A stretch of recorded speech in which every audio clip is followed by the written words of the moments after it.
నమస్తే, నేను మీ కుప్ప పద్మిని. ఇన్నాళ్ళు మీ సపోర్ట్ ని నాకు అందిస్తూ, మీ ప్రేమని నాకు అందిస్తున్న ప్రతి ఒక్కరికి కృతజ్ఞతలు. ఇప్పుడు చూడబోతున్న ఈ వీడియో కూడా ఖచ్చితంగా మీకు ఉపయోగపడుతుంది. లైక్, షేర్ అండ్ సబ్స్క్రైబ్ చేసి మీ ఇష్టాన్ని అలాగే మీ సపోర్ట్ ని నాకు అందించండి. అలాగే ఈ వీడియో పట్ల మీ అభిప్రాయాన్ని కమెంట్ సెక్షన్ లో కమెంట్ చేసి నాకు తెలియజేయండి. నమస్తే.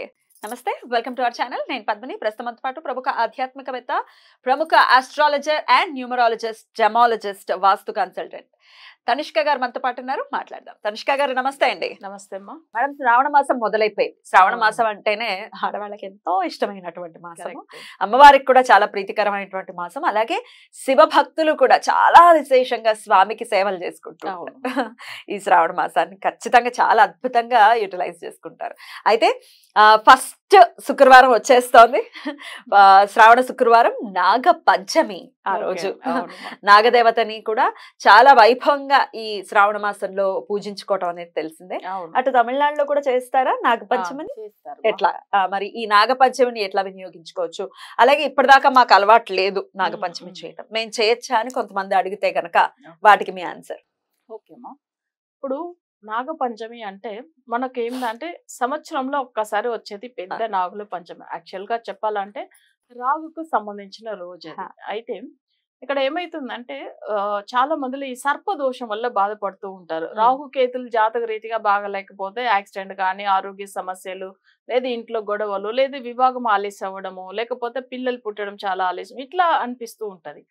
కానీ ఈయన ఒక బ్లెస్సింగ్స్ అంటే మనకు చెప్పాలంటే ఈ నాగుల పంచమి రోజు ఇక్కడ రాగు అనేది మేజర్ గా ఇక్కడ వస్తుంది అనమాట. రాగుకు సంబంధించిన రోజు ఆ రోజు ఒకవేళ వీళ్ళు డైరెక్ట్ గా అక్కడ నాగదేవత టెంపుల్ ఉంటే వెళ్ళి పూజ చేసుకోవచ్చు.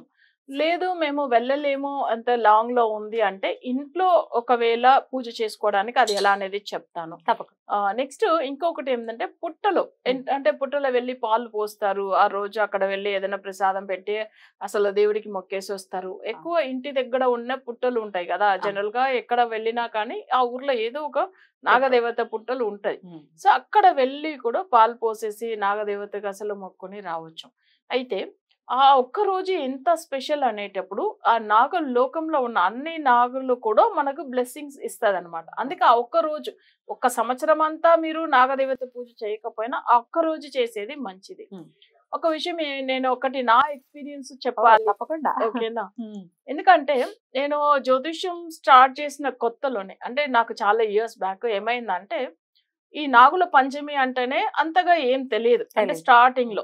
సో అది పెద్దలు ఎవరు చేసిన పూజలు అంతా వీళ్ళు వచ్చి ఏంటంటే ఎక్కువ విష్ణుమూర్తి డివోటీ, కానీ ఎక్కువ వేరే పూజలు ఇవన్నీ చేయరు.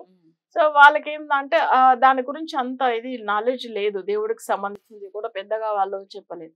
అయితే ఏమైంది, ఒక రోజు అది నాగుల పంచమి నాకు తెలియదు. అయితే కానీ ఆ రోజు నాకు అసలు ఈయన మాంది గ్రహం వచ్చి మాట్లాడాడు.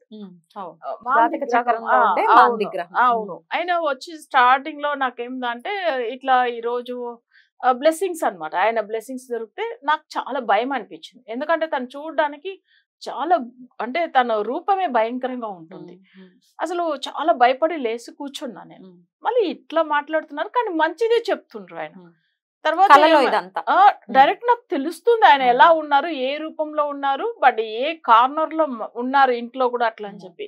తన రూపం ఎలా ఉంది అనేసి నేను ఒక్కసారి నాకు ఇట్లా భయం వచ్చిన తర్వాత ఏమైందంటే దాని తర్వాత మాంది గురించి ప్రతి విషయాలు నాకు ముందుకు తెలుస్తుంది జాతక రీతిగా వీళ్ళందరిది చూస్తున్నప్పుడు.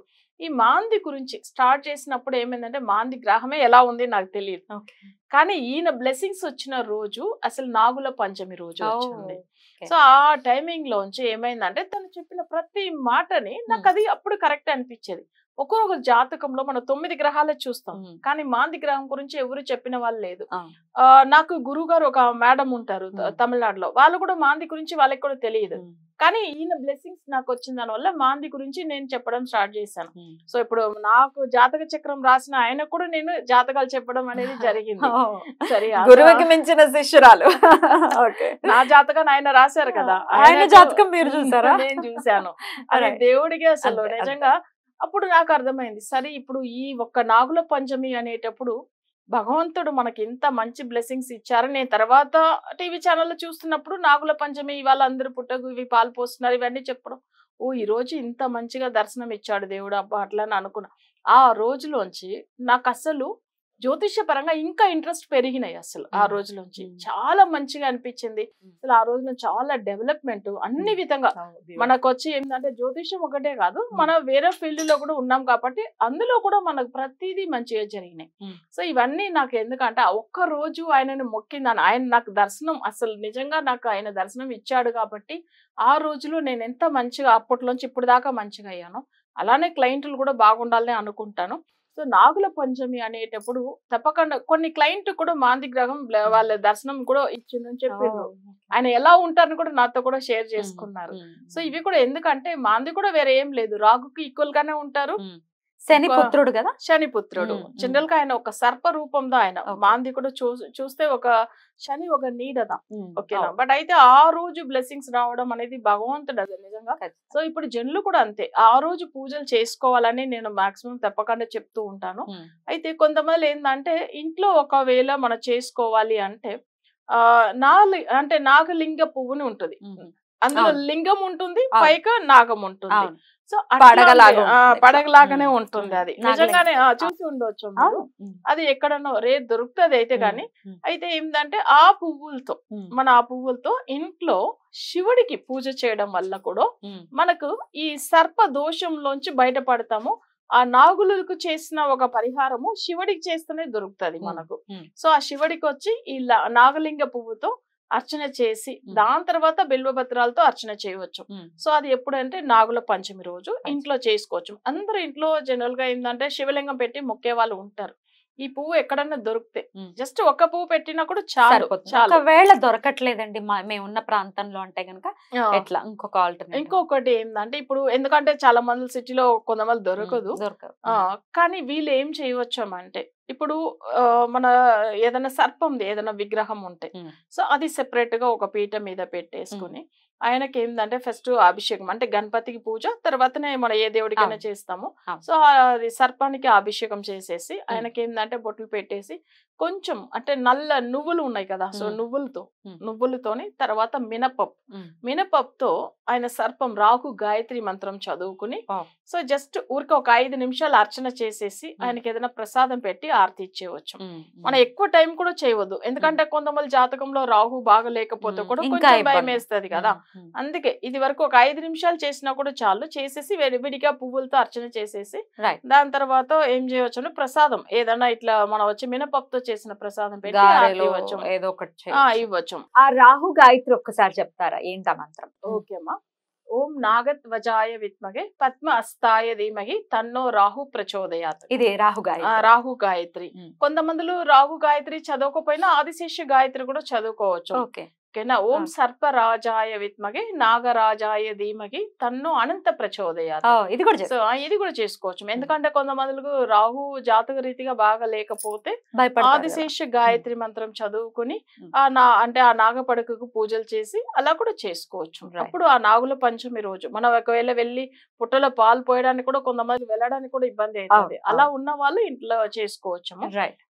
అట్లా మనం చేయడం కూడా ఇంకా మంచిది. శివుడికి కూడా చేస్తే కూడా ఆ సర్పదూషం నుంచి బయటపడవచ్చు. అది వాళ్ళకి ఎట్లా వీలైతుందో ఒకవేళ అలా ఆ రోజు అయితే తప్పకుండా రాహు గురించి ఆదిశేషుడికి చేసినా పర్వాలేదు, లేదు శివుడికి చేసినా మంచిది, లేకపోయినా డైరెక్ట్ రాహుకు పూజ చేసినా మంచిది, లేదు పుట్టలో వెళ్లి పాలు పోసే వాళ్ళు కూడా పోయవచ్చు. ఏదో ఒకటి ఖచ్చితంగా చేయండి అని చెప్తున్నారు. వదలొద్దు. ఫస్ట్ శుక్రవారం, పైగా శ్రావణ మాసం భలే వచ్చింది, శుక్రవారం పంచమి చాలా అద్భుతంగా వచ్చింది కాబట్టి ప్రతి ఒక్కరూ కూడా వినియోగించుకోవాలి ఈ సమయాన్ని. అయితే అభిషేకాలు ఇవన్నీ పొద్దున్నే చేయాలి కదండి? అవును, పొద్దున్నే చేసేవాళ్ళు. ఇప్పుడు నాకు ఎట్లా ఈయన వచ్చి అంటే దర్శనం ఇచ్చాడు, అసలు చెప్పాలంటే ఆ రోజు రాహు కూడా దర్శనం ఇచ్చిండు నాగుల పంచమి రోజు. సో ఇది వచ్చి ఎందుకు ఈ మాట చెప్తున్నానంటే తను ఏ రూపంలో ఉంటారనేది నా ఎక్స్పీరియన్స్ గురుగారితో పంచుకున్నప్పుడు ఆయన ఏం చెప్పారంటే తనకు ఎట్లా ఆయన దర్శనం ఇచ్చిండో ఆ విషయం ఆయన్ని చెప్తే నేను షాక్ అయ్యాను. ఎందుకంటే సేమ్ ఆయన కూడా ఆయన ఏ రూపంలో ఉంటారని కూడా తను కూడా చెప్పిండు. అలాగే ఆయన కూడా చెప్పిండు. బ్యూటిఫుల్, అద్భుతం, మంచి రోజు కాబట్టి ప్రతి ఒక్కరు కూడా వినియోగించుకోవాలి ఈ విషయం. ఎందుకంటే కొంచెం గురులు ఒక దగ్గర కలిసినప్పుడు ఈ విషయాలు వాళ్ళ ఎక్స్పీరియన్స్ మాట్లాడుకుంటారు కదా, ఇవి ఎంత నిజం చూడండి. ఇప్పుడు నాకు తెలిసిన అదే రూపం తను కూడా చెప్తుండ్రు కదా, అప్పుడు ఆయన కూడా దాని తర్వాతనే మంచిగా కనెక్ట్ అయ్యారు. అద్భుతం అండి, చాలా బ్యూటిఫుల్ ఎక్స్ప్లెయిన్ చేశారు. ప్రతి ఒక్కరు కూడా ఖచ్చితంగా వినియోగించుకోవాలి నాగపంచమిని అని విశేషంగా తెలియజేస్తూ మీకు నాగపంచమి శుభాకాంక్షల్ని తెలియజేస్తూ నమస్కారం అండి. నమస్కారం.